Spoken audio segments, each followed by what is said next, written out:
പ്രിയമുള്ളവരെ, ഞാൻ ഹരീഷ് ആർ നമ്പൂതിരിപ്പാട്.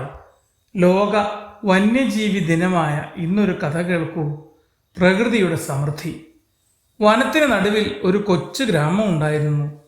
അവർക്ക് ആവശ്യമുള്ള ഭക്ഷണം, ഇന്ധനം, മരുന്ന്, വസ്ത്രം, പാർപ്പിടം എല്ലാം പ്രകൃതിയിൽ നിന്നാണ് നേടിയിരുന്നത്.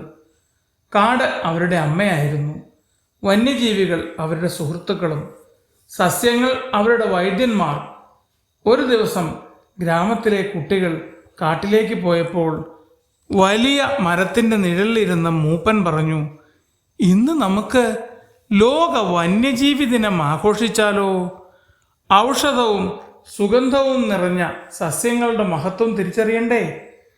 കുട്ടികൾ അത്ഭുതത്തോടെ ചോദിച്ചു, അവ നമ്മളെ എങ്ങനെ സഹായിക്കുന്നു?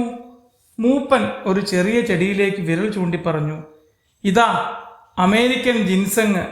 ഇത് ശരീരത്തിന് ശക്തി നൽകുന്ന ഔഷധമാണ്. അടുത്തതായി വളർന്നിരുന്ന മരഞ്ചെരുവിലെ ചെടിയെ കാണിച്ച് പറഞ്ഞു, ഇത് സ്പൈനാഡ്. നൂറ്റാണ്ടുകളായി ചികിത്സയ്ക്കായി ഉപയോഗിക്കുന്നു. അകലെ നിന്ന് ആഴത്തിൽ സുഗന്ധം പരത്തിയിരുന്ന വൃക്ഷത്തെ കാണിച്ച് അദ്ദേഹം കൂട്ടിച്ചേർത്തു, ഇതാണ് അഗർവുഡ് അഥവാ ഊത്. അതിൻ്റെ സുഗന്ധം ലോകമെമ്പാടും വിലമതിക്കപ്പെടുന്നു. ലോകാരോഗ്യ സംഘടന പോലും പറയുന്നുണ്ട്, ലോകത്തിലെ പല രാജ്യങ്ങളിലും ജനങ്ങളുടെ ഭൂരിപക്ഷവും പരമ്പരാഗത വൈദ്യശാസ്ത്രത്തെ ആശ്രയിക്കുന്നു. മൂപ്പൻ പറഞ്ഞു. കുട്ടികൾക്ക് ബോധ്യമായി, ഈ സസ്യങ്ങൾ മരുന്ന് മാത്രമല്ല, നമ്മുടെ പൈതൃകവും ഉപജീവന മാർഗവുമാണ്. എന്നാൽ ചിലർ അതിരുകടന്ന് ശേഖരിക്കുന്നത് കൊണ്ട് ഇവ ഇല്ലാതാകാൻ സാധ്യതയുണ്ട്.